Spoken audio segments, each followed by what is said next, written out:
Oh shit, a second Minneapolis shooting by ICE resulting in death. As details have come in, opinions are being determined, ladies and gentlemen. I mean, I saw the video myself. I saw multiple angles. I saw about 6 in total, if I had to estimate. Like 6 or not. I'm not going to say 6 or 7, 5 or 6. I'll say that because it is on the lower end of the 6 estimate. But, anyways, it's very clear to me. You can see one of the agents disarm the man. Obviously, very much a disorganized, not very well trained cavalry. They don't communicate meaningfully. They don't say anything like, "Oh, I got his gun," or they don't say anything like that because they get 6 guys on him. They kick him in the head. They do a bunch of shit. This one was clearly just like the performative cruelty that we've covered and discussed in the past. That is, this one just took it too damn far. Very evidently, it's as we've determined, these are scare tactics. These are methods to get people nervous. These are methods to, because in all honesty, when you vote for mass deportation, I don't expect it to go smoothly, but goddamn, you expect it to go maybe a little bit. I crave the years of Obama. I crave the years of the deporter in chief, where we had a sheriff system where there were millions of illegal immigrants that were sent back home. And that's admittedly, when I was a kid, that's where I formed my policy. I'm like, hey, I have family, I have relatives that like came here legally. They got the green card, they did everything properly, and I wouldn't be here if it wasn't a result of immigration the proper way. However, I don't have sympathy for people who hop the fence. That's a nice way to put it, who don't get in line. So during the Obama years, as a youngin', I kind of formulated my core policy around immigration, where I went, I don't love the idea of people cutting in line. I love it when people do it legally, and if you overstay your visa, I'm sorry, there's a degree of uncertainty to where we just don't have any tracks on you at this point. So I understand that if you've voted, especially as a bloc, for a sweeping action, there's going to be so much shit. You're going to arrest civilians sometimes. You're going to arrest people incorrectly. I expect that. I expect that wholly and entirely. And honestly, everybody else does. Liberal, conservative, you expect it.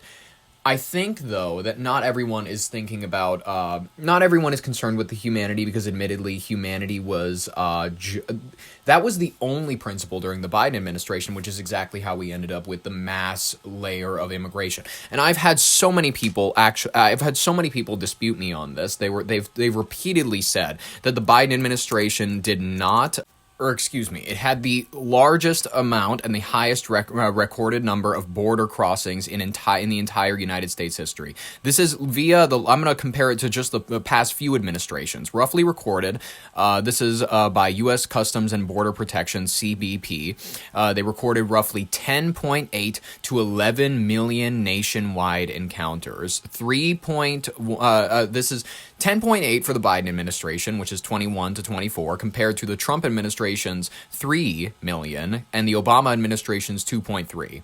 So, I mean, 2.3 in the Obama years, not that bad. We're doing okay. Trump administration, 3 million, we can excuse things. There's things going on, you know what I mean? The border level increasing. I understand they promised to be harder on it, but admittedly, we had rougher numbers there. The Biden administration jumps it by 7 million. I mean, at this point, the numbers are not really arguable at this point. It's kind of a losing horse for a lot of Democrats to defend the Biden administration's open border policy. It's just not a good idea. It's not a great idea. Border czars in general have not, they've never had an easy job. They've never had it's difficult to decide whether or not you want the circular flow movement, or you want, because then it's difficult to track people. It's difficult to keep a number on whether or not they've committed crimes. You know what I mean? If we're just letting you in to do a job here and there, whatever. Over the weekend, a lot of stuff has happened, and a lot of people are nervous, a lot of people are worried, and they have a right to be. Minneapolis, Minnesota, highly controversial incident has unfolded, man. A man was shot and killed by federal agents Saturday morning in the Whittier neighborhood of South Minneapolis, setting off hours of confrontation between protesters and law enforcement. Sources familiar with the investigation told the Minnesota Star-Tribune that the man killed was Alex Jeffrey Pretti, Pretti, who's 37. He attended the University of Minnesota and lived in South Minneapolis. Witnesses say Pretti was shot multiple times and taken to the hospital after CPR was performed at the scene. A video recorded moments before the shooting shows Pretti confronting a federal agent as Pretti records a person being shoved by an agent. Pretti interferes with the agent, who is shown pushing a person to the ground. The agent then sprays Pretti in the face with a chemical irritant, throws him to the ground. Another video of the shooting from inside the Glam Doll Donuts on Nicollet Avenue shows 4 agents across the street wrestling Pretti to the ground.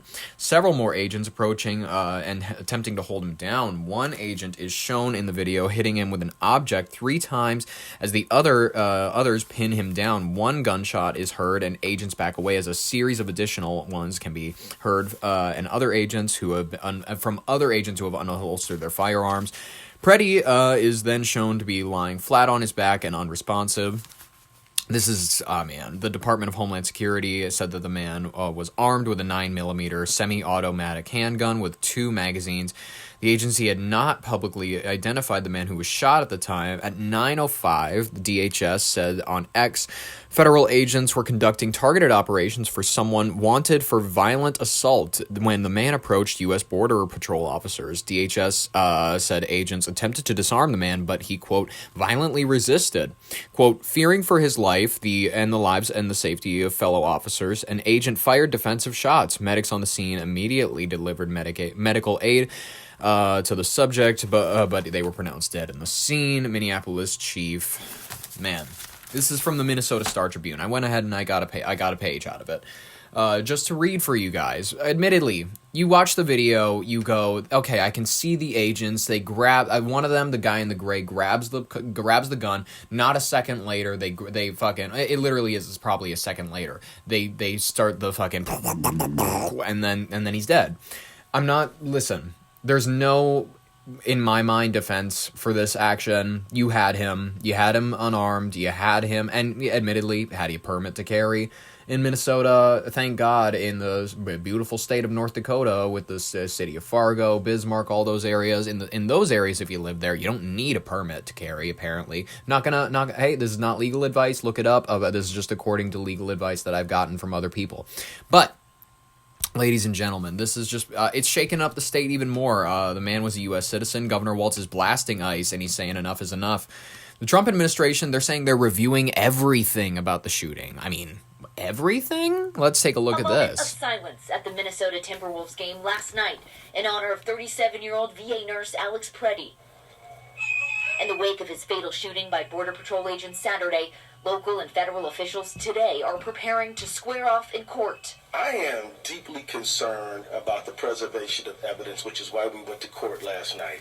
Today, state officials will ask a judge to extend a restraining order, banning federal authorities from altering evidence related to Pretti's shooting. They'll also try to convince a judge to halt the deployment of federal agents. You need something to prevent them from tampering with evidence? I thought that was just illegal. Into Minnesota after 3 shootings in 3 It's the craziest thing I've ever heard. Including the killing of Renee Good on January 7th. In a new interview, President Trump says his administration is now reviewing everything related to Pretti's shooting and suggests he's open to withdrawing immigration officials from Minnesota, saying, nice. At some point, we will leave. We'll leave a different group of people there for the financial fraud. Trump has pointed to a welfare fraud scandal in the state as a rationale. All right, so he's pulling back. So listen, you didn't get what you wanted out of it. You didn't get what you planned to by sending in a large population of people. So this was ultimately just like for show. This was all for show. This was all in order to get a few moments for TikTok so that you can show, hey, we're beating the fuck out of that one lady, that Marge lady from Fargo, and now we're detaining all the Somalis she was hiding in her basement. You can do that. You can absolutely do that. You're not going to find very many of them. I'm sure there's a few. I'm sure there's a few people that were hiding Somalis in their attic. I don't think that it was every person on Nicollet Avenue. So listen, I think that this is Once again, I think it's the Trump administration not being able to decide whether or not they want to be full reviewist, you know what I mean? And listen, if you're going to be full reviewist, I think it should be orderly. I think it's like door to door. Hey, go to people and we have to review actual cases. If you have documents, if you have real investigatory evidence where you're like, okay, shit, I think that we have a Canadian up there who's living. We have evidence that some of his neighbors they talk about him, whatever, and then you do a targeted investigation, which admittedly, a lot of these have been. And I don't think a lot of people want to admit that ICE has been doing their job in a lot of these cases. Admittedly, they have been doing their job removing the illegal immigrants because there have been quite a few, and there has been a spike that we have to remove as a result of the last 4 years. And the last 8 before that, and I am not going to argue that other administrations let in, but also... that's not arguable. You know what I mean? There needs to be a cleansing of sorts. There needs to be an absolute review. Like the census isn't enough. You need to go neighborhood by neighborhood. You have to make sure that people who are living here are properly documented. This is not crazy. You can do this on the local level. We've done this in the past. It's not hard to do to verify your population. It's not hard to do in a community where everybody knows each other. Naturally, if you don't know who the sheriff is and you're not connected to the community, you're just kind of like an individualist. You're not a person who gets to know anybody. You're kind of like what is the term? A shut-in. Like a person who's just like, nope, community, anything like that, I'm good. And admittedly, I have those traits. That's part of me. You know what I mean? I sit at home. I'd rather sit at home than go argue with people at the town hall that they're hosting in the church. You know what I mean? I'd rather sit at home, and everybody else would rather. So I'm not shaming anybody. Do what they do. It's America. That's the beauty of it. You can sit at home and watch this all decay, or you can do something. And I think just like me, a lot of us would rather just kind of sit and watch, because that's why we're watching this. Now for ramping up immigration enforcement. Protesters gathered in cities across the country yesterday, none bigger than in Minneapolis, where multiple vigils for Pretti were held. Border Patrol officials say the shots were fired Saturday while they were conducting a targeted operation for a man in the country illegally. They claim Pretti approached agents with a 9mm semi-automatic handgun along with 2 magazines and said agents trying to disarm... It was holstered, but that's not important, I guess, to mention. ...him, but he violently resisted. But the video does not appear to back up those claims. When someone makes the choice to come into an active law enforcement scene, interfere, obstruct, delay, or assault law enforcement officers, and they bring a weapon to do that, that is a choice that individual made. Homeland Security Secretary Kristi Noem says the officers fired defensive shots. This looks like a situation where an individual arrived at the scene to inflict maximum damage on individuals and to kill law enforcement. Video from the scene shows Pretti trying to help a woman who had been surrounded by agents. He appears to be holding a phone before he's shoved by a federal officer, pepper sprayed and pulled into the street, which he appears to resist. 3 officers appear to grapple with Pretti. 1 agent appears to repeatedly hit him. Another appears to draw a handgun, while yet another agent can be seen removing a gun from Pretti's waistband. Graphic video then shows an officer firing several shots as Pretti falls to the ground. Vice President J.D. Vance blames local leaders for the shooting, saying they have created the chaos so they can have moments like yesterday, where someone tragically dies and politicians get to grandstand about the evils of enforcing the border. Administration officials say protesters have attacked agents multiple times, locking agents... All right, I'd love to make an argument for this. This man, he was not, whatever. You can make an argument that maybe he shouldn't have pushed the lady out of the way of the ICE agent's grasp, all that sort of stuff. Maybe he shouldn't have gotten in the way of anything. Sure, absolutely. He generally wasn't resisting. At a certain point, when they wrestled him away from that girl and whatnot, it seemed as though that you can't say, oh, this man, he looked like he was grappling. He looks like he was grappling for his gun. Doesn't look like it or appear to be so in any of the angles that I've seen. And, cross that with a generally pretty untrained police force, pseudo, like, what's it called, militia, essentially, of I respectably, at the very best, dads with a lot of time on their hands. Their kids hate them. Their wives are very absentee. They don't really, there's not a lot of love in the home, except for, there's not a lot of eyes. There's not a lot of love in the eyes of the people at our home. The most love and the most connection they get is out of, like, the deer on their wall. And they're like, that is the most love. These glassy things is the most love that I get out of this household. And unfortunately, that's a lot of, it's either that or it's 20-somethings. And there's nothing wrong with being 20-something, but 20-somethings that, admittedly, they power, it feels a certain way. There are certain people, okay, I'm not going to say that all ICE agents are this, because they're not, admittedly. There are some people who care a lot about immigration and customs enforcement. There are some people that can understand that America is a country where we need to enforce the border. And also there are some people that understand the money's really, really good. There's a lot of people that understand that, hey, a contract with the federal government, if I don't smoke weed, if I just avoid, if I keep my nose clean and I, just throw people in a van for a couple times a day, then the pay's pretty good. So listen, ICE is a vast coalition of a lot of people. And admittedly, there are some people out there that are going to look for the first opportunity to yank the gun that they were handed after a 45-minute a presentation about firearm safety. Like, here's safety. Here's, you click the magazine in, boom, boom, and then they hand it over, and then it's chill. Listen, that's how it happens, and I don't know what else it sucks. In a restaurant, and even allegedly biting off part of an agent's finger. Yikes. Local officials in Minnesota say, similar to the Renee Good shooting case, federal authorities have blocked them from accessing the scene of Pretti's shooting. In Washington, a top Republican in the House now says President Trump should consider pulling ICE out of Minnesota. They've been considering that for the longest time, by the way. The Trump administration, by the way, was never going to be able to deliver on the numbers they promised. They said it would be millions a year. They said we'd have millions of these goddamn illegals out by the end of the year. It was 605,000 by the end of the year. Not very many. And then once again, they're like, fuck, we got to do something. All right, let's target specific cities. Let's fucking make real good Twitter moments out of it. And maybe if we end up killing somebody, that's collateral damage, admittedly. That's collateral damage. What are we supposed to do? To the killing of Alex Pretti by Border Patrol agents in Minneapolis. What we're seeing on TV, it's causing deep concerns over federal tactics and accountability. Senator Bill Cassidy calling the situation disturbing, writing the credibility of ICE and DHS are at stake. Senator Lisa Murkowski adding, ICE agents do not have carte blanche in carrying out their duties. Others taking issue with how quickly the Trump administration made an assessment, labeling Pretti a domestic terrorist without providing any evidence. I mean, I hate bikers too. This guy was a biker, you know what I mean? He was also a nurse and whatnot. I'm not saying I have an issue with the nurses.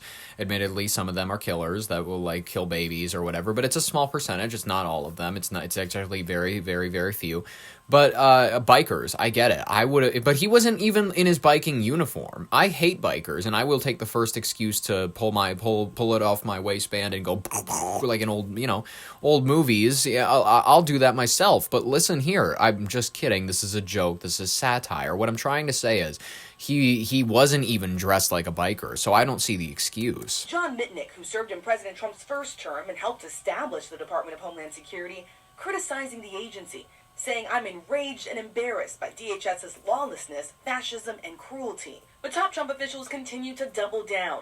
FBI Director Kash Patel suggested it is illegal to bring a gun to a protest. You cannot bring a firearm loaded with multiple magazines to any sort of protest that you want. It's that simple. Bro, excuse you. Kyle Rittenhouse, he proved that you can. You can come to excuse you. We have something in this country called a legal standard, and we preach against something called double standard. So listen, ladies and gentlemen, I want to make it clear. I think that the case of Kyle Rittenhouse established that if you're just carrying around an AR-15 for your protection, this is for my safety,